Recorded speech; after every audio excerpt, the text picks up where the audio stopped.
Bien avant d'être un président grabataire, Abdelaziz Bouteflika a été le plus jeune ministre des Affaires étrangères du monde, surveillé de près par les services français. L'Obs a accès à leur rapport. Abdelaziz Bouteflika qui, à 82 ans, briguera de manière insensée un 5e mandat présidentiel en avril prochain n'a pas toujours été ce vieillard grabataire manifestement incapable de diriger son pays. Dans les années 1960 et 1970, alors ministre des Affaires étrangères de la jeune Algérie révolutionnaire, il était l'un des personnages les plus en vue de la scène internationale. Les plus espionnés aussi, surtout par les services de renseignement et les diplomates français, dont l'Obs a étudié les notes, certaines déclassifiées à notre demande. Cuba et manigance. C'est en Machiavel imbu de lui-même et corrompu que ses archives dépeignent celui qui, en 1963, prend la tête de la diplomatie algérienne, à 26 ans seulement. Un personnage dénué de scrupules, doté d'une intelligence aiguë et d'une très grande ambition, capable de risquer sa mise sur un seul coup. Quel contraste avec l'homme qu'il est devenu. Et pourtant quel écho au temps présent dans ces documents historiques, Cuba, manigance, huis clos insondable au sommet de l'État, soupçon d'enrichissement personnel, comme si rien ou presque n'avait changé. Les premières fiches concernant Abdelaziz Bouteflika surprennent par leur concision.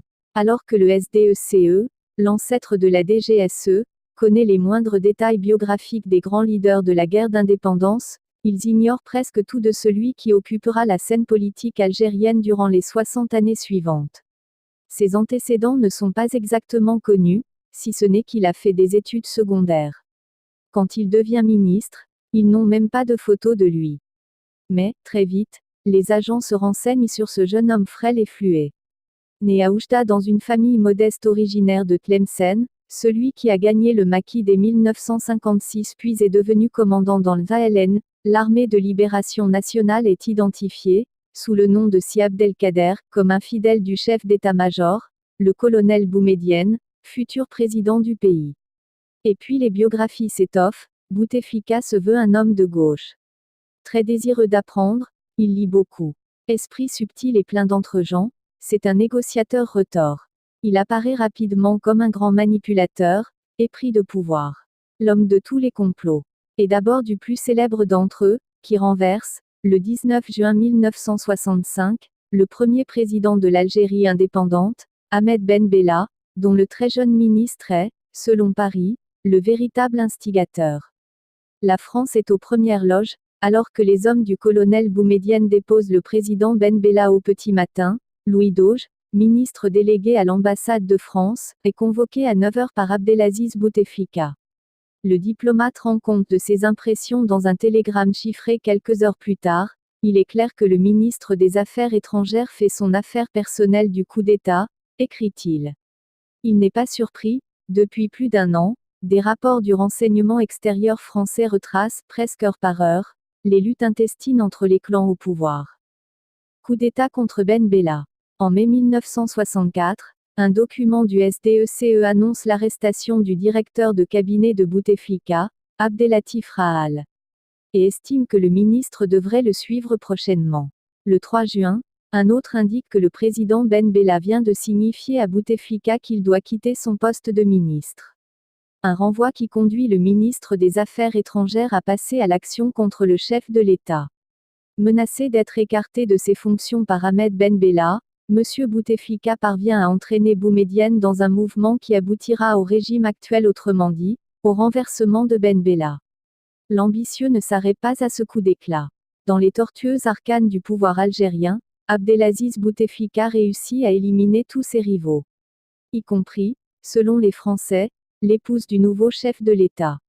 Dans une note du 7 octobre 1974, le ministère des Affaires étrangères assure, il est à peu près certain que le président Boumedienne s'est vu contraint, par l'action conjuguée de Bouteflika et Médégri ministre de l'Intérieur, de ramener dans l'ombre sa propre épouse. Cette dernière, lit-on, portait ombrage à ceux qui, comme le ministre des Affaires étrangères, avaient jusque-là l'exclusivité de l'accès direct auprès de Houari Boumedienne. L'homme de confiance du président aurait particulièrement mal vécu un voyage à Cuba en avril, lors duquel la télévision algérienne avait montré Madame Boumedienne souriante aux côtés du président, tandis que M. Bouteflika, perdu dans la foule, essayait vainement de sauver la face. Il discrédite Madame Boumedienne. Comment s'y est-il pris pour éliminer cette épouse? En menaçant de salir sa réputation grâce au réseau diplomatique qu'il contrôle. Le sous-directeur au Quai d'Orsay poursuit, des factures pour l'achat de bijoux à Paris auraient été transmises par le canal de l'ambassade algérienne à Paris, contraignant le président à éloigner sa compagne pour étouffer l'affaire. Redoutable Bouteflika. Il y a peut-être plus grave. Plusieurs assassinats politiques ordonnés à Alger ont été orchestrés dans les ambassades.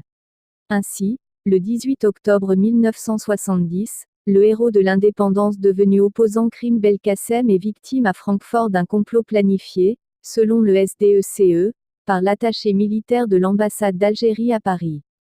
Le ministre était-il derrière? A-t-il couvert? En tout cas, l'homme cherche à imposer le respect. Il tient aux manifestations de déférence, aime découvre-t-on au fil des archives, être courtisé, flatté. Extrêmement sensible aux égards et très susceptible, il aime la publicité, peut-on lire dans un document de préparation du voyage officiel du ministre à Paris en 1974. Alors que les services du ministre réclament des motards pour escorter dans Paris la voiture de leur patron, l'ambassadeur Jean-Marie Soutou affirme, derrière ce souhait, j'ai clairement décelé un désir de M. Bouteflika de manifester son importance. En pleine guerre froide, et alors que Moscou courtise ce leader des non-alignés, Paris pense avoir trouvé un allié de poids en la personne d'Abdelaziz Bouteflika, à qui on reconnaît alors un statut de second personnage du régime. Lui-même n'hésite pas à souligner lors d'un entretien avec le ministre Louis de Guiringaud qu'il continue, comme tous les Algériens, à considérer l'Algérie comme la fille spirituelle de la France. Une note du SDECE du 25 septembre 1965 se félicite, le jeune farfelu d'autrefois a fait place à un homme politique qui croit vraiment à la coopération entre son pays et la France. Bouteflika a grandement évolué. Alors que, pour lui, Castro était autrefois l'exemple à suivre, il ne qualifie plus le chef de l'État cubain que de fou furieux. Paris peut donc bien ajouter quelques motards à son escorte. Mais la relation privilégiée qui s'instaure ne protégera pas le ministre des intrigues algériennes. Son mentor, le président Boumedienne, a lui-même donné des ordres pour qu'il soit surveillé. Un espionnage qui a surtout pour but de recueillir des éléments sur les écarts de mœurs. La réputation de séducteur du ministre est notoire. On lui prêtera même une idylle avec la comédienne Jean Seberg. Pendant des années, rien ne semble pouvoir l'atteindre. Pourtant, à la mort de Boumedienne, en décembre 1978, les rouages se grippent. L'armée ne soutient pas Bouteflika pour la succession. L'héritier présumé est non seulement écarté de la présidence, mais, en quelques mois, de toute fonction politique. Il est le seul grand vaincu de la transition. Une instruction présidentielle ordonne la liquidation de toute son équipe. Bouteflika se retire en Suisse. Coup fatal, la Cour des comptes algérienne l'accuse, en 1983, d'avoir détourné de fortes sommes d'argent provenant des reliquats budgétaires des ambassades. Il nie, et tient à défendre son honneur dans une lettre transmise à Paris. Mais les Français ne doutent guère du bien fondé des accusations. La corruption de Bouteflika était de notoriété publique, lit-on dans un télégramme du 17 mai 1983 qui annonce sa première condamnation. Toute la lumière n'a pas été faite sur ses agissements, souligne-t-on dans la même correspondance, mais des sanctions pénales devraient logiquement suivre, affirme l'ambassadeur Guy Georgy. Entre copains et coquins. Et lorsque, en août, un nouvel arrêt de la Cour des comptes algérienne tombe, le diplomate n'est pas davantage enclin à l'indulgence envers l'ex-ministre. Abdelaziz Bouteflika, qui passait pour un grand prévaricateur, écrit-il, est constitué un gibier de choix, non seulement pour sa gestion des fonds publics, mais aussi parce qu'il avait peuplé son ministère de copains et de coquins. L'ambassadeur ne se doutait probablement pas qu'Abdelaziz Bouteflika assouvirait un jour son rêve de pouvoir suprême. Et qu'en 1999, après une très longue traversée du désert, il accéderait à la présidence du pays. 20 ans plus tard, son clan l'y maintient encore. Jusqu'en 2024, espère-t-il. Auteur. Avec Nouvel Obs.